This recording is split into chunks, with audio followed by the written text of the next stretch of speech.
So the US government is suing Apple. And look, this isn't just some boring corporate lawsuit.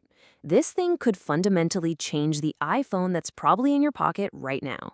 And that brings us to the big question. Would that actually be a good thing for you?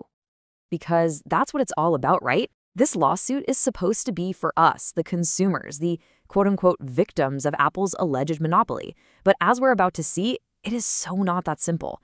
So should we be on the sidelines cheering the government on, or should we be a little worried that they might accidentally make the products we love worse? Okay, so the whole case from the Department of Justice, or DOJ, boils down to this really simple idea: carrots versus sticks. The government is saying Apple isn't winning by offering us better carrots, innovating with cool new features or lowering prices. Instead, they claim Apple is using sticks, these restrictive rules that make it super hard for you to leave their ecosystem and for other companies to even get in the game. Now, for any of this to stick, the government first has to prove that Apple even has a monopoly. And their definition here is very, very specific. They're arguing that Apple has a monopoly on what they call performance smartphones. And wow, the numbers the DOJ is throwing around are pretty staggering. They're saying Apple controls over 65% of the entire US smartphone market and a whopping 70% of those high-end performance phones. Now, under US law, that's a huge deal. It means Apple is held to a much higher legal standard than any of its smaller competitors.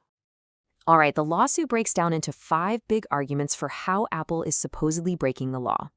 Let's kick things off with the first one, and it's about something you might not have even heard of here in the States: super apps. The fact that you probably haven't heard of them? Well, that's kind of the whole point the DOJ is making.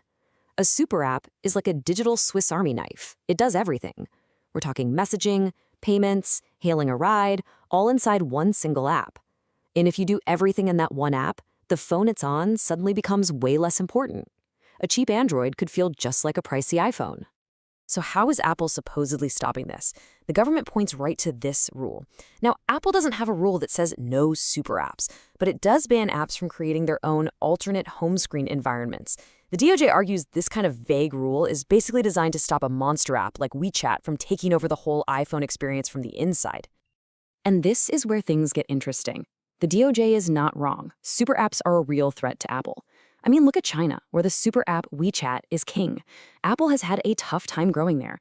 But here's the catch for you and me. Is that experience actually any better? Imagine having to open WeChat just so you can open Uber. It's an extra clunky step, and it really just swaps one big boss for another one. So when you look at it, blocking super apps might be good for Apple's bottom line, sure. But you could argue it's also good for us by keeping the iPhone experience simple and clean. From a consumer's point of view, that makes this first argument from the DOJ feel pretty weak. Okay, let's move on to the DOJ's second big argument. It follows a similar line of thinking, but honestly, the impact on you and me is way different. We're talking about cloud game streaming. Cloud gaming is awesome. It lets you play these amazing high-end games by streaming them, so you wouldn't need to buy the newest, most expensive iPhone every year.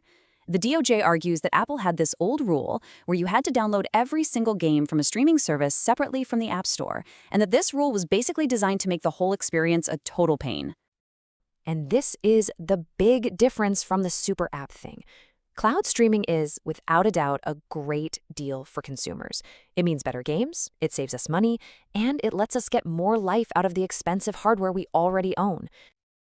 And that's why this argument from the DOJ feels so much stronger. And maybe the biggest piece of evidence, the smoking gun? Apple basically admitted they were in the wrong by ditching this exact rule a few months before the lawsuit was even filed. All right, argument number 3. This is one you've definitely heard of, maybe even argued about with your friends. Yep, we're talking about the infamous green bubble versus blue bubble debate.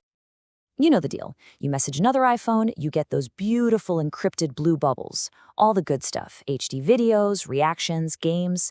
But the second you message an Android user, bam! Everything gets downgraded to that basic, unencrypted green bubble.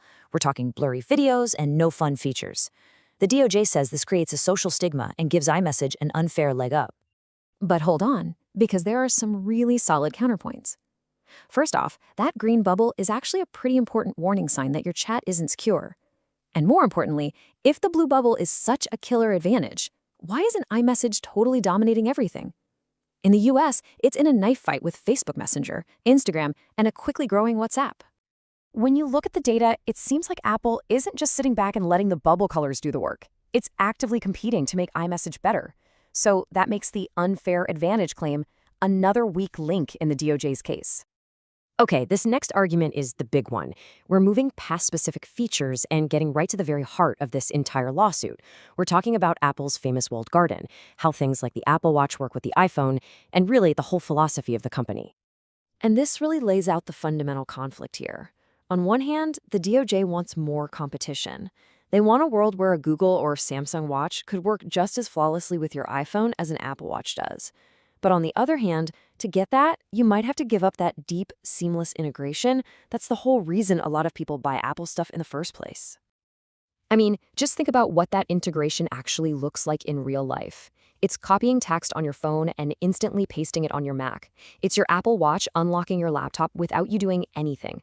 It's your AirPods magically switching from your iPad to your iPhone when a call comes in.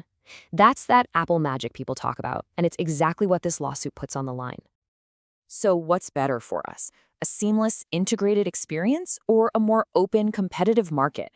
Honestly, there is no easy answer here. This is the real tension of the case, and a ruling could completely change the core of what Apple is. So, after digging through all these arguments, some strong, some weak, some really debatable, we land on what might just be the single biggest flaw in the government's entire case.